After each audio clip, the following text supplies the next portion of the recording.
గురు పూర్ణిమ ఇంకా ఒక వారం రోజుల్లో ఉంది. గురు పూర్ణిమ సహజంగా ఏంటంటే గురు పూర్ణిమ అంటే మనము గురువు యొక్క ఆదర్శాల పట్ల శ్రద్ధ సమర్పణని వ్యక్తం చేయడానికి తగిన రోజు అని. పూర్ణిమ వచ్చే పూర్ణిమే ఆషాఢ పూర్ణిమ, వ్యాస పూర్ణిమ, దాన్ని మనం గురు పూర్ణిమ అని కూడా అంటాం. ఇదొక విశేషం. ఇది 5వ తారీఖు వస్తుంది. ఇంకొక విశేషం ఏంటంటే ఈ జూలై 4వ తేదీ సరిగ్గా 12 సంవత్సరాల క్రితం నేను గాయత్రి శక్తి పీఠంలో నుంచి బయటకు వచ్చాను. పౌర్ణమికి సరిగ్గా ముందు రోజు వస్తుంది జూలై 4. అందుకని ఆ రకంగా కూడా విశేషమైన సందర్భం. సహజంగా మనం చెప్తూ ఉంటాము సత్యానికి 1000 ఏనుగుల బలం ఉన్నది అని.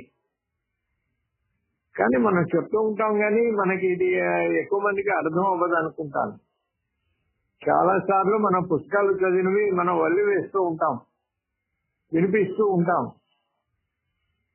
దీన్ని ఏమంటారంటే ప్లేయింగ్ టు ది గ్యాలరీ అంటారు. జనం అంతా చప్పట్లు కొడుతూ ఉంటారు.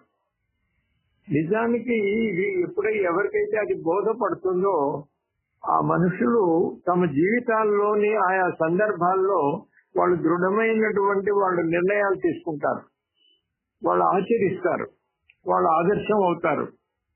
అది ఇతరులకు ప్రేరణ కలుగుతుంది. ఆ స్థాయిలో కాకపోయినా కూడా ప్రతి వ్యక్తి జీవితంలో కూడా కొన్ని సందర్భాలు వస్తాయి. అప్పుడు మనం సత్యం వైపు నిలబడాలి, ధర్మం వైపు నిలబడాలి, న్యాయం వైపు నిలబడాలి.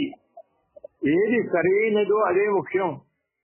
నష్టము లాభము దీనికి సంబంధం లేదు అనేది ముఖ్యమైన విషయం.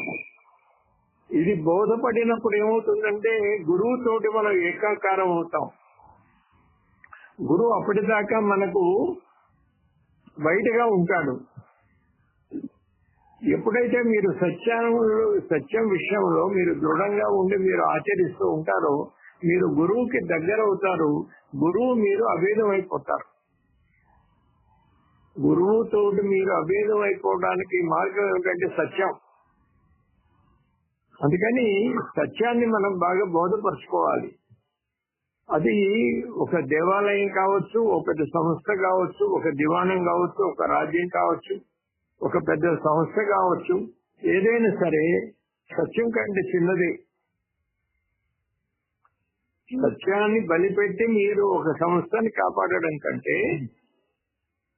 సత్యాన్ని కాపాడడమే ఒక సాధకుడి యొక్క కర్తవ్యం అవుతుంది. అందుకని ఈ వారం రోజులు కూడా మీరు దీనికి సంబంధించినటువంటి శ్రీరామ శర్మ ఆచార్య గారి గురించే కాకుండా ఒకళ్ళ రమణ మహర్షి గురించి, ఒకళ్ళ రామకృష్ణ పరమహంస గురించి, ఒకళ్ళ బుద్ధుడు గురించి, ఇలా ఒక్కొక్కళ్ళు ఒక్కొక్క దాని గురించి చదవండి. చదివి మీరు ఆ రోజు 4వ తారీఖు 5వ తారీఖు 2 రోజులు కూడా మనం మాట్లాడతాం. ప్రతి వాళ్ళు కూడా వాళ్ళు చదివిన దాన్ని చెప్పదలుచుకున్నాన్ని రాసుకొని ఉంచుకోవాలి. ఆ రాసుకొని ఉన్నదాన్ని మీరు చదివితే సులువు అవుతుంది, ఇబ్బంది ఉండదన్నమాట. ఎక్కువ సమయం గడపడం, చెప్పడం ఇవన్నీ ఉండకుండా ఉంటాయన్నమాట.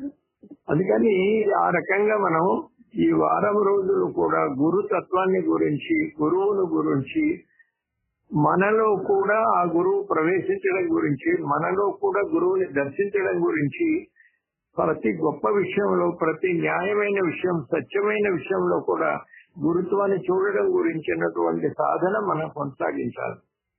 జై గురుదేవ్.